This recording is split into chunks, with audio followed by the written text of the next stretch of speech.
화끈 달아오르고 있는 암호화폐 시장 관련된 소식을 들고 인사를 드리고 있는 크립토 마토입니다. 자, 오늘 암호화폐 시장에 굉장히 큰 뉴스가 나왔었습니다. 무엇입니까? 리플사와 XRP를 싫어하시는 분들도 계실 것 같은데요. 그래도 일단 암호화폐 투자자라면 SEC와의 소송전에서 리플사를 응원해야 된다고 말씀을 드린 적이 있었는데, 리플사가 해당 소송에서 승리했다라는 소식이 나왔습니다.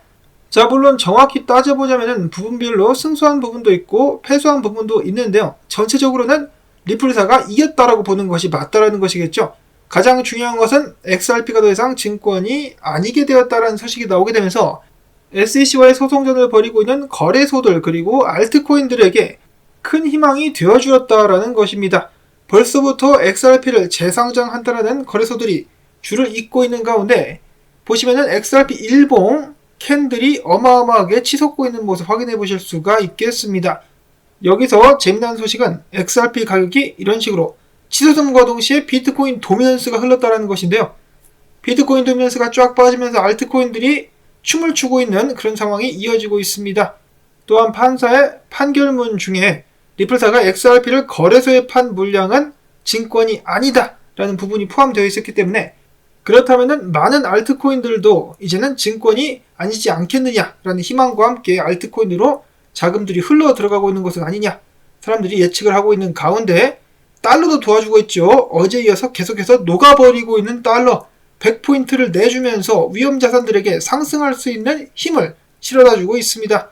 미국 증시 같은 경우도 오늘 일제히 상승하면서 마감에 가까워져 가고 있는 가운데 비트코인 31,700달러 선까지 올랐다가 지금은 31,582달러, 계속해서 가격이 상승하고 있는 가운데 이더리움도 2,000달러 선을 터치해주고 있는 바람직한 모습이 이어지고 있습니다. 분위기가 계속해서 어마어마하게 달아오르고 있기 때문에 이번 주말 암호화폐 시장 떡상 불꽃놀이 한번 나올 수 있기를 기대해보면서 나온 정보들 보도록 하겠습니다. 첫 번째로는 샌프란시스코 연준 총재가 나름 매파적인 발언을 했습니다. 아직 우리가 인플레이션과의 전쟁에서 승리했다고 이야기하기에는 속단하기엔 너무 이르다. 그렇기 때문에 향후 한 번에서 두 번 추가적인 금리 인상이 나올 수 있다라고 매파적인 발언을 했으나 CR도 안 맥히죠. 투자자들은 이제 들은 척도 하지 않는 것 같습니다. 그런가 하면은 연준 내에서 가장 매파적인 인물 중에 하나로 여겨졌었던 세인트루이스의 연준 총재 제임스 블라드가 다가오는 8월 14일을 기점으로 해가지고 총재직을 내려놓고 물러나겠다라고 밝혔습니다. 매파적인 놈이 가고 좀 비둘기파적인 사람이 들어오면 좋겠다. 자, 근데 지금 또 불현듯 생각이 나는 것이 재작년쯤 해가지고 연준 총재들이 내부자 정보를 활용해가지고 주식 거래를 하다가 걸린 적이 있었죠. 수익을 엄청나게 내고 처벌도 받지 않고 그냥 관련 직에서 물러났었던 것으로 마무리를 지었는데, 지금 생각해보면 굉장히 괘씸한 것 같습니다. 나쁜 놈들. 자, 그 다음으로는 파이낸셜 타임즈가 이야기합니다. 유럽 최초의 비트코인 ETF가 이번 달에 상장될 예정이다. 원래는 작년에 상장될 예정이었었는데 권도영이와 샘 뱅크만 때문에 이번 달까지 미뤘다가 상장을 하게 된다라고 밝혔습니다. 자, 그리고 엊그제 움직였었던 실크로드로부터 압수한 미국 정부의 비트코인이 총 98개 주소로 물량이 흩뿌려지면서 이동했다는 소식이 나왔었는데요. 미국 정부가 왜 이런 짓을 하는 걸까? 라는 생각마저 드는데, 그 중에 158개가 바이낸스로 입금이 되었으며 그들이 들고 있었던 물량 8,200개가 코인베이스로 들어간 것으로 예측이 된다고 밝혔습니다. 자, 미국 법무부가 비트코인을 던지려고 수작을 벌이는 것일까? 근데 정말 미국 법무부라면은 지금 소송전을 벌이고 있는 바이낸스로는 왜 입금을 하는 거지? 라는 물음표를 이 머릿속에 띄우게 합니다. 뭐 하는 짓이야 이거? 자, 그런가 하면은 코인베이스로 어제 고래가 1863개의 비트코인을 옮겼는데 가격은 오히려 상승하고 있죠. 정말로 던졌는지 안 던졌는지는 모르겠습니다만은 이 물량이 전부 다 소화가 되면서 올라가고 있는 비트코인의 가격, 따라서 압착되고 있었던 일봉 볼린저 밴드 같은 경우는 위로 비트코인과 함께 상승할 준비를 하고 있습니다. 저번처럼 크게 올라간다면 비트코인의 어마어마한 가격 상승 나오게 되지 않을까 벌써부터 설레이게 하는데, 인컴 샤크 분석가 같은 경우는 3.5% 올랐다라고 해가지고 오버할 일이 아니라 그 전에 뚫지 못했었던 저항을 뚫고 위로 안착할 수 있다면 그때부터 기대를 해도 되겠다라고 이야기를 했습니다. 저항을 뚫고 위에서 안착할 수 있을 것인가? 달러의 약세와 함께 모든 사람들이 지금 어마어마한 희망을 걸고 바라보고 있습니다.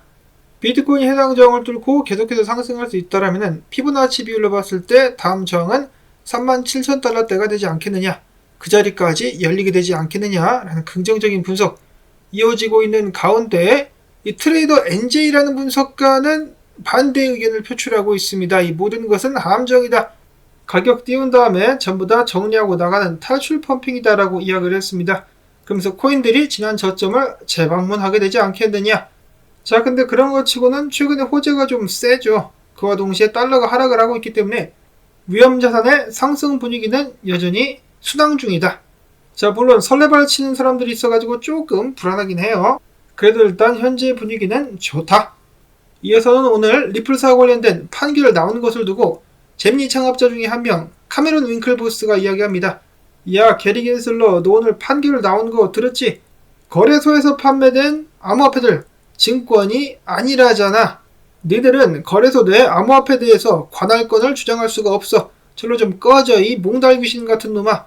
이번 법원 판결은 SEC의 관할권을 전통금융으로 제한하고 공룡기업 전담 규제기관으로 강등시키는 분수령이 될 것이다 라고 쏘아붙였습니다. 하루라도 더 빨리 SEC가 붕괴하는 날이 올 수 있기를 바라보며, 다음으로는 온체인 분석업체인 센티멘트가 이야기하기를 상어 및 고래들이 USDP, DAI, 스테이블 코인들을 대규모로다가 매집을 하고 있다. 이거 가지고 암호화폐 사가지고 펌핑 한번 주지 않겠느냐. 대규모 매수세 가능성이 대두되고 있다라고 밝혔습니다. 자, 고래들이 암호화폐 시장 한번 들어 올릴 것인가 기대감이 모아지고 있는 가운데 라이트코인이 살아나고 있다. 사토시 차트 상에서 반등을 하게 되면서 라이트코인 가격이 100달러 위로 다시 튀어 올라왔습니다. 라이트코인 롱을 치고 있다라는 무르 분석가 같은 경우는 130달러 정도를 라이트코인 목표가로 일단 보고 있다라고 하는데, 비트코인이 만약에 좀 힘을 내주거나 같이 올라가면 충분히 가능성도 있겠죠. 이에서는 암호화폐 시장에 관련된 정보를 폭로하는 것을 좋아하는 시니하인 벤처스의 아담 코크란이 이번에는 BNB를 겨냥합니다. BNB를 검사를 해봤다, 조사를 해봤더니 10억 달러 상당의 BNB가 초과 유통되고 있는 정황이 밝혀졌다더라라고 하면서, 바이낸스는 BNB를 활용해가지고 직원들에게 월급으로도 주고 확실한 통제권을 갖고 있기 때문에 현재 상황이 우려스럽다라고 이야기를 하기도 했었습니다. 최근에 있었던 엄청난 압박 속에서 BNB가 살아날랑 말랑하고 있는데, 다시 한번 해당 소식이 BNB의 바짓가랑이를 잡게 될지. 자, 그 다음으로는 파산한 업체죠. 셀시우스의 전 CEO 마신스키가 검찰에 체포됐습니다. SEC는 이 사람에게 사기 등 여러가지 혐의를 적용했다라고 하는데요. 셀시우스에 돈을 맡겼다가 지금 패가 망신한 사람들의 숫자가 한둘이 아닙니다. 저도 그 중에 한 명이 될 뻔했었던 것이 셀시우스를 과거에 썼었거든요. 아찔합니다. 생각만 하면 아찔한데, 지금 암호화폐 시장이 열심히 상승하고 있는 상황 속에서 파산한 업체에 돈이 묶인 사람들, 거의 돈을 잃어버린 사람들 같은 경우는 속이 타들어 가고 있겠죠. 셀시우스도 그렇지만 최근에 국내에서 발생한 하루인베스트, 델리오 같은 경우도 많은 사람들에게 엄청난 정신적 고통을 가져다주고 있다라고 합니다. 물질적인 것은 당연한 것이고요. 한 투자자 같은 경우는 암호화폐 투자를 수년간 해온 사람이라고 합니다. 박모 씨라고 표시가 되어 있는데요. 암호화폐 시장에서 좀 어느 정도 굴러봤기 때문에 잔뼈가 굵다라고 생각을 했었는지, 하루 인베스트에 자기 돈, 가족들 돈, 친척들 돈까지 전부 다 닥닥 긁어 모아가지고 20억 원을 예치를 했는데 묶였죠. 묶여가지고 굉장히 괴로운 상황에 처해 있다라고 합니다. 그리고 추가적으로 교훈으로 삼을 수 있을 만한 그런 사례도 있는데요. 임모 씨 같은 경우는 그동안에 돈을 모으면서 나와 가족들에게 인색하게 굴었던 것이 후회가 된다. 그렇게 돈을 열심히 모아가지고 1억을 하루 인베스트에 맡겼는데 지금 날아가게 생겼다라는 것이죠. 그래서 중요한 것은 가족들에게 항상 잘하자. 돈도 당연히 중요하겠습니다만 가족들과의 관계에 비교할 수는 없겠죠. 자, 아무튼 수많은 사람들에게 정신적 고통을 안겨다주고 있는 하루 인베스트. 지금까지 국내 피해자만 650여 명, 해외 거주 피해자는 70명, 피해액은 각각 1,500억 원, 그리고 516억 원에 이른다 라고 합니다. 해당 사태가 좀 마무리가 되면서 피해자들이 어느 정도라도 돈을 꼭 찾을 수 있기를 바라고요. 마지막으로는 국내 커뮤니티에서도 논란이 되고 있는 부분이 있죠. 클레이튼이 텔레그램 채널을 단일화한다라는 명목으로 국내 텔레그램 채널을 삭제를 했다라고 합니다. 다 같이 글로벌에서 이야기를 하라는 것인데, 글로벌 채널 같은 경우는 한글을 치면 강퇴를 당한다라고 하네요. 저는 들어가 본 적이 없는데, 그러면서 디스코드로 사람들을 몰아넣었다라고 하는데, 이런 부분에 대해서 이제 불만이 많아지니까 입을 막으려고 하는 것이 아니냐 하는 사람들의 의구심이 솟구치고 있다라고 합니다. 자, 하루인베스트도 그렇고 클레이튼도 그렇고 국내 코인들, 국내 회사들 같은 경우는 정말 삼성처럼 국제적인 대기업이 아니면은 신뢰하기가 힘든 것 같습니다. 항상 주의하시면서 투자하실 수 있기를 바라고, 주말 동안에 또 기분 좋은 수익 많이 내실 수 있기를 바라며 저는 여기서 인사를 드리려고 합니다. 남은 정보들 도움되셨다면 오늘도 시청료로 광고 한 편만이라도 마지막까지 틀어주기 광주뜻 부탁을 드립니다. 자, 그럼 저는 다음에 새로운 소식 가지고 인사를 드릴게요. 안녕히 계십시오.